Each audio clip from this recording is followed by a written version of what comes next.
اللہ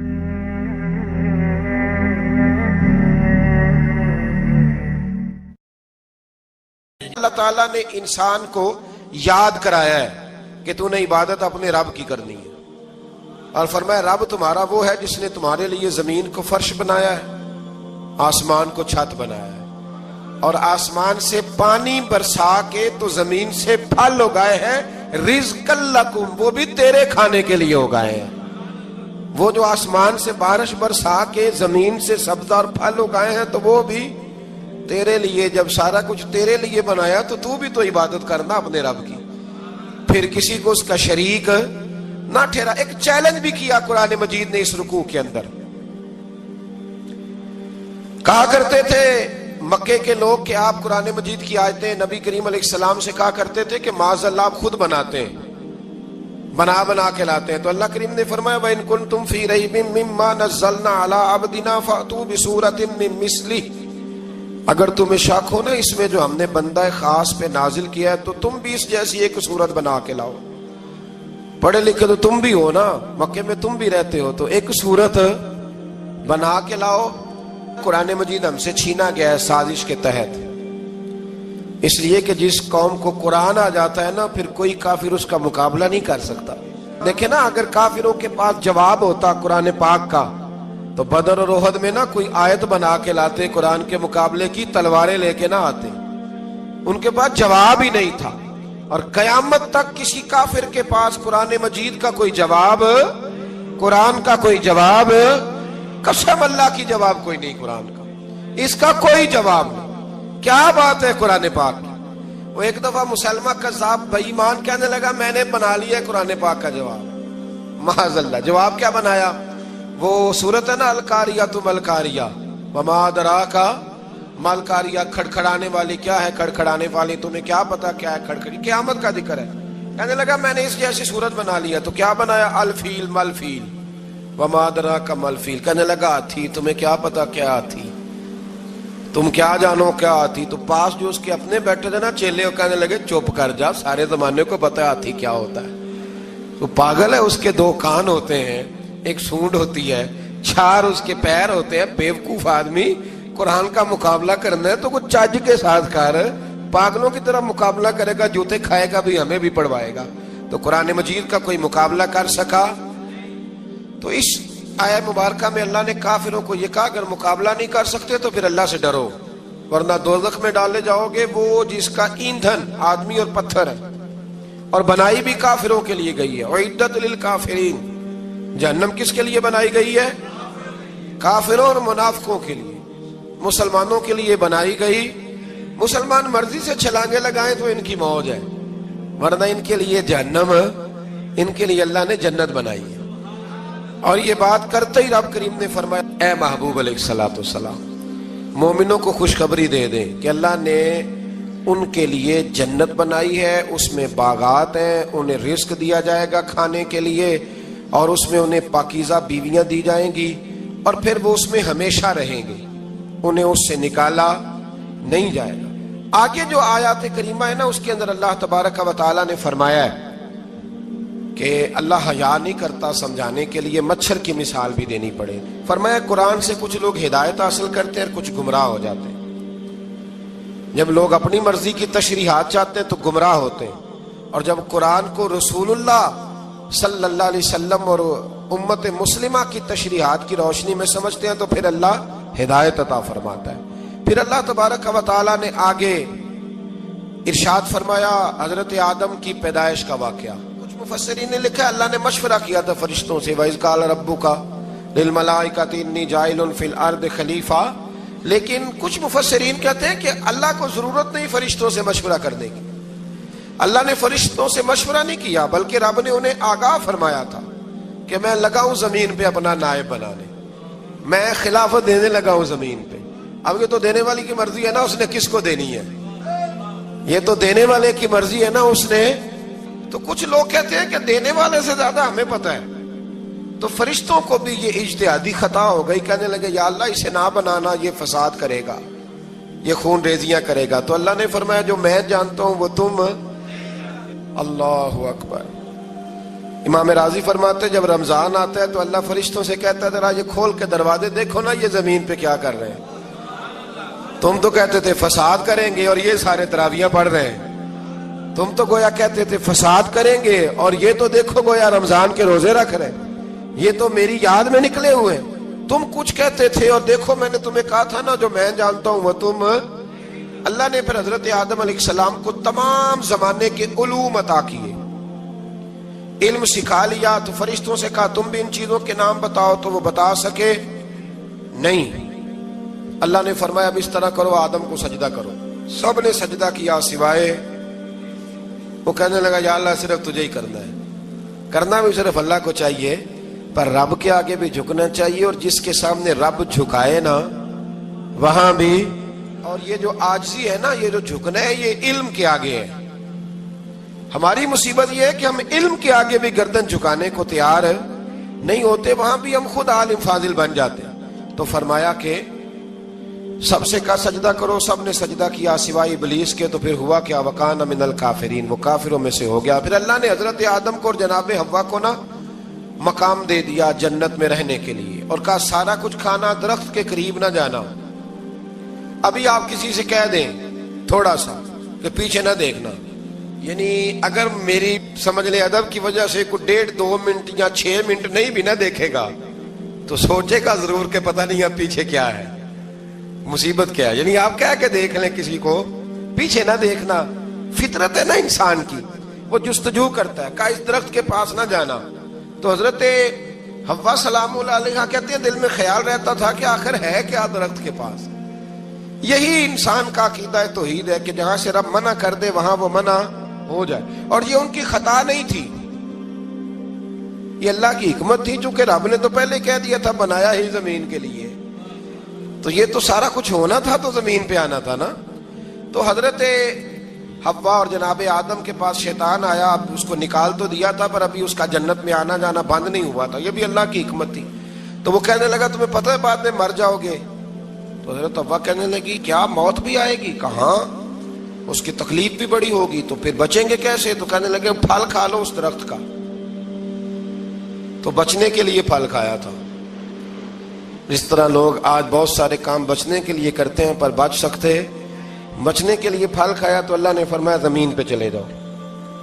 تو حضرت آدم زمین پہ آئے. پھر کئی 100 سال روتے رہے. فَتَلَقَّى آدَمُ مِن رَبِّهِ کَلِمَاتٍ. تو پھر اللہ نے خود ہی جناب آدم کو کچھ کلمے سکھائے. علامہ اسماعیل حقی فرماتے ہیں وہ کلمے یہ تھے کہ حضرت آدم نے میرے نبی کا وسیلہ پیش کیا. اللہ کریم نے جناب آدم کی دعا کو مقبول فرما لیا. پھر آگے بنی اسرائیل کا ذکر آ جاتا ہے. اللہ تعالیٰ نے بنی اسرائیل, آج آپ اسی قوم کو یہودی کہتے ہیں, ان کو اللہ نے اس زمانے میں فضیلت عطا کی تھی بہت زیادہ. تو عرب کے اندر جب نبی پاک علیہ السلام نے اعلان نبوت کیا تو کچھ لوگوں نے یہ کہہ دیا کہ اگر یہ یہودی کلمہ پڑھ لیں گے تو ہم بھی پڑھ لیں گے.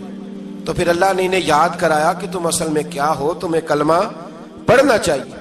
تو اہل یہود کا تذکرہ کرتے کرتے رب کریم نے ایک بات یہ بھی ارشاد فرمائی کہ تم لوگوں کو تو کہتے رہے ہو کہ وہ نبی آنے والے ہیں, وہ نبی آنے والے ہیں, اور جب آ گئے ہیں تو ماننے کو تیار نہیں ہو. تو فرمایا تأمرون الناس بالبر وَتَنْسَوْنَ أَنفُسَكُمْ وَأَنْتُمْ تَتْلُونَ الْكِتَابَ. لوگوں کو بھلائی کا حکم دیتے ہو اور اپنے آپ کو بھول جاتے ہو. افلا تعقلون, تمہیں عقل نہیں؟ پھر اللہ نے انہیں یہ بھی یاد کرایا کہ یاد کرو وہ زمانہ کہ جب فرعون نے خواب دیکھ لیا تھا کہ کوئی بچہ اس کی سلطنت کو تباہ کرے گا, تو پھر اس نے تمہارے بچوں کو ذبح کرانا شروع کیا اور تمہاری بیٹیوں کو چھوڑتا تھا. فرمایا یہ بھی تو تم نے دیکھا.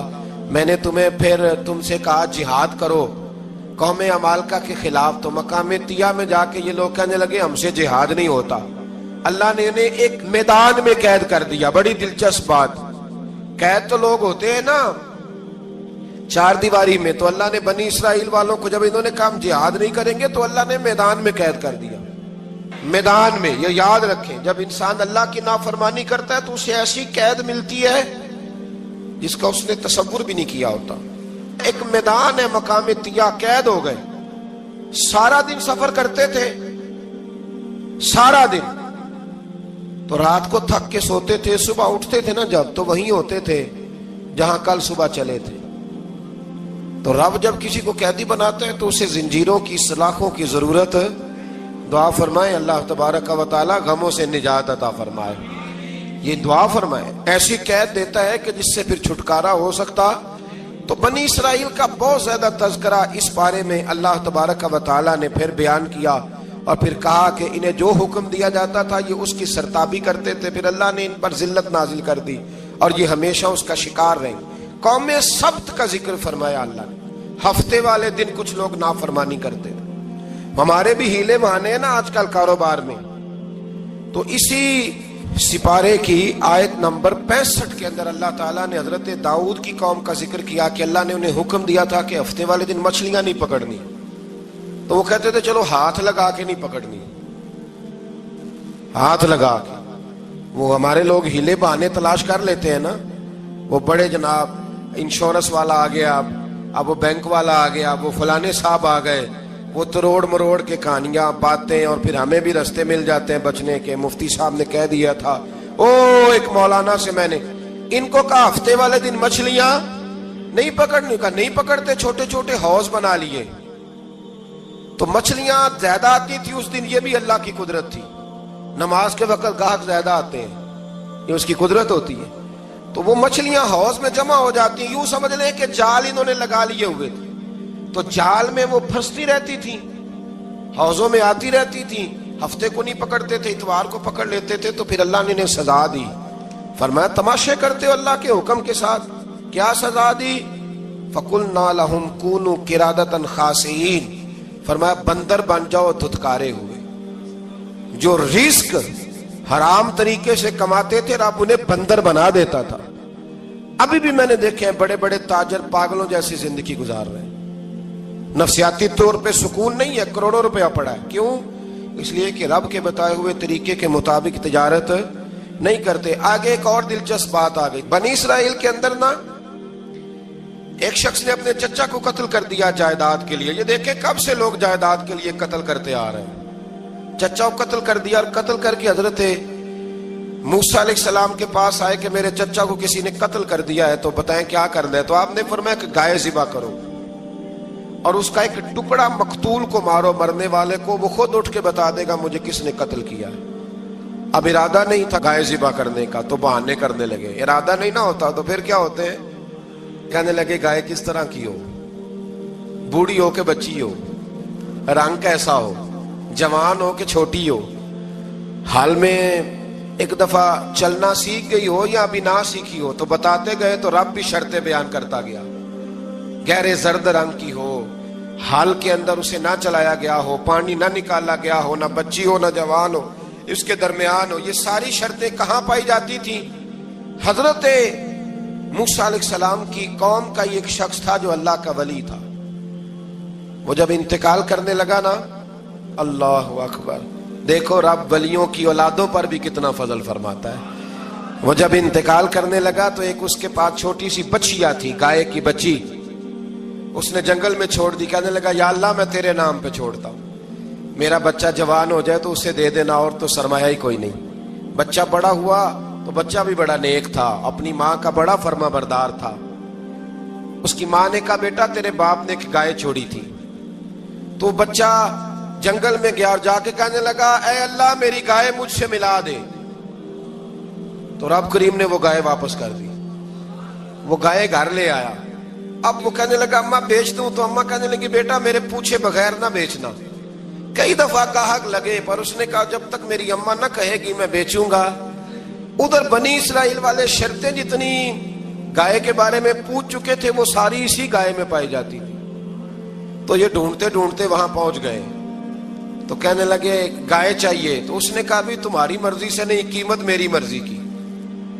ایک مفسر نے تو یہاں تک لکھا ہے کہ اس نے کہا گائے ذبح کر کے نا تو جتنا گائے کے اندر گوشت ہوگا نا اتنا ہی کھال کے اندر تو مجھے مال بھر کے دو گے, اتنے ہی سکے بھر کے دو گے, اتنی اشرفیاں بھر کے دو گے, تو پھر تمہیں گائے دوں گا. تو پھر یہ گائے انہیں ملی اور یہ گائے لے کر کے آئے. زیادہ سوالات نہ کرتے تو زیادہ الجھتے نہ. ہم بھی دین کے معاملے میں بڑے سوال جواب کرتے ہیں, اتنا سوال کریں جتنی اس کی ضرورت ہے. ان لوگوں نے سوالات زیادہ کی ہو تو پھر الجھ زیادہ گئے.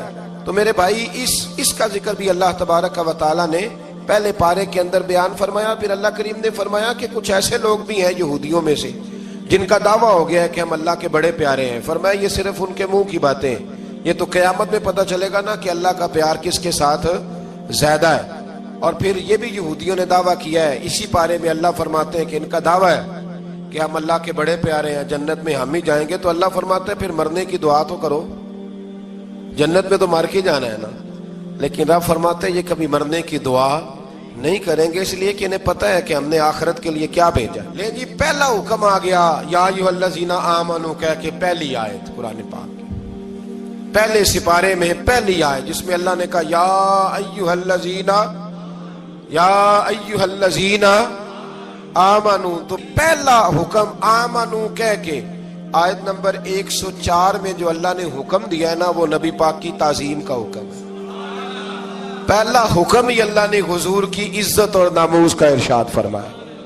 پہلا اس ترتیب کے لحاظ سے وہ ہوا یہ کہ جب نبی پاک کو بات ارشاد کرتے تو صحابہ کرام اٹھ کے عرض کرتے رائینا یا رسول اللہ, حضور سمجھ نہیں آئی ذرا رعایت کر دے.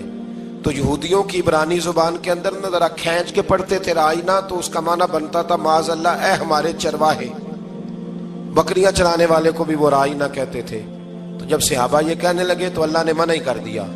فرمایا میرے محبوب کے غلاموں, اس لفظ کے پیچھے چھپ کے, اس لفظ کے پیچھے چھپ کے لوگ میرے نبی کی بے ادبی کر جاتے ہیں. تو جس لفظ کا کوئی ایک معنی بے ادبی والا بنتا ہو وہ لفظ بھی میرے نبی کے لیے نہ کہو. لفظ وہ والے کہو جس میں کوئی بے ادبی کا معنی نکلے نہ. یہاں لوگوں نے بڑے بڑے لفظ نہیں بول دیے, پھر کہتے میرا مطلب یہ تھا, میرا مطلب وہ تھا. تو نے وہ لفظ بولا کیوں جس کا کوئی غلط مطلب بھی نکل سکتا تھا؟ اللہ نے فرمایا یا ایھا الذین آمنوا لا تقولوا رائینا, اے ایمان والو رائینا کہو ہی نہ. تو یا اللہ کیا کہیں؟ فرمایا وقولوا انظرنا, تم کہو یا رسول اللہ ایک نظر فرمائیے. انداز دیکھیے, انظرنا ایک نظر. تو ہمارے بزرگ تو پہلے ہی بڑے پیار والوں نے کہہ دیا یا رسول اللہ انظر حالنا. کہتے کہاں سے لاتے ہو جملے؟ میں نے کہا اللہ کی کتاب سے. یا رسول اللہ انظر حالنا یا حبیب اللہ اسما قالا. تو تم کہو انظرنا, محبوب نظر کرم کرے, واسمعوا, اور کیا ضرورت ہے دوبارہ پوچھنے کی؟ اللہ کہتا ہے پہلے ہی دھیان سے سنا کرو, پہلے ہی واسمعوا, پہلے ہی احتیاط سے سنو. وللکافرین عذاب علیم, اور کافروں کے لیے دردناک عذاب ہے.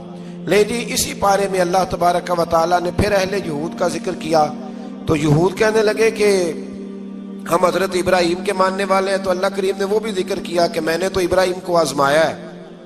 وَإِذِ ابْتَلَىٰ إِبْرَاهِيمَ رَبُّهُ بِكَلِمَاتٍ فَأَتَمَّهُنَّ, ہم نے ابراہیم کو کچھ چیزوں سے آزمایا ہے, وہ ہماری آزمائش پہ پورے اترے. قَالَ إِنِّي جَاعِلُكَ لِلنَّاسِ إِمَامًا, تو پھر ہم نے انہیں کہا کہ ہم آپ کو پوری دنیا کا امام بنائیں گے. وہ آزمائش کیا تھی؟ آگ میں جانا بھی آزمائش, بیٹے کا نہ ہونا بھی آزمائش, بیٹا ہوا تو پھر اسے وادی غیر ذی زرع ان میں چھوڑ کے آنا بھی آزمائش, بڑا ہوا تو پھر ذبح کرنا بھی آزمائش. فرمایا جہاں جہاں آزمایا ہے نا, ابراہیم ہماری آزمائش میں پورے اترے. فرمایا تو مفت میں حضرت ابراہیم کی اولاد بنتے ہو اور ان کا نام لیتے ہو اور ان کے ساتھ اپنا تعلق بناتے ہو, دیکھو تو صحیح وہ کتنی آزمائشوں سے گزرے. تو اس کا بھی اللہ نے اسی میں ذکر فرمایا. اور پھر وہ بات کرتے تھے حضرت یعقوب کی اور حضرت اسحاق کی. تو فرمایا وہ تو ہمارے اتنے خاص بندے تھے کہ وصال کا وقت بھی انہوں نے اپنی اولادوں کو نصیحت فرمائی تھی کہ اللہ کی توحید پہ قائم رہنا. اس کا ذکر بھی اللہ نے اسی پارے میں بیان فرمایا. اور جو حضرت ابراہیم اور جناب اسماعیل نے کعبہ تعمیر کیا تو اس کا ذکر بھی اللہ تعالیٰ نے اسی پارے میں فرمایا. فرمایا جب وہ کعبہ بنا رہے تھے تو کہہ رہے تھے ربنا تقبل منا, کہہ رہے تھے اے اللہ بنا ہم نے دیا ہے پر مہربانی فرما ہم سے قبول فرما لے. تو جو آیہ کریمہ آخر میں عرض کرنا چاہتا ہوں اس پر بھی تھوڑی توجہ فرمائیں گے تو بات بڑی نکھر کے باہر آئے گی. یہ 16ویں رکوع کے اندر اللہ نے پھر یہود کا اور عیسائیت کا ذکر فرمایا. تو اللہ کریم نے ایک بات ارشاد فرمائی. یہودیوں کے ہاں جب کوئی بچہ پیدا ہوتا تھا پیلے رنگ کے ساتھ اس کو رنگتے تھے, یا کوئی خاص رنگ تھا ان کا بچہ پیدا ہوتا تو اس پر وہ رنگ چڑھاتے ہیں کہ یہ جی ہمارے مذہب کا رنگ ہے. ہمارے ہاں بھی رسمیں ہیں نا اپنی اپنی، معاذ اللہ اپنی اپنی نہیں ہونی چاہیے، اللہ رسول کا حکم ہونا چاہیے. تو یہودیوں کے ہاں بچہ پیدا ہوتا تو ایک خاص رنگ چڑھاتے، عیسائیوں کے ہاں پیدا ہوتا تو وہ بھی ایک خاص رنگ چڑھاتے. تو مسلمانوں کے ہاں بچے پیدا ہوئے تو انہوں نے بھی توجہ کی کہ یہ کیا ہو رہا ہے، تو رب کریم نے فرمایا صبغۃ اللہ، رنگ اللہ کا ہی ہے. ومن احسن من اللہ صبغہ، اور فرمایا اللہ کے رنگ سے زیادہ خوبصورت کس کا رنگ ہو سکتا ہے. اللہ کا رنگ کیا ہے؟ لا الہ الا اللہ محمد الرسول اللہ صلی اللہ علیہ.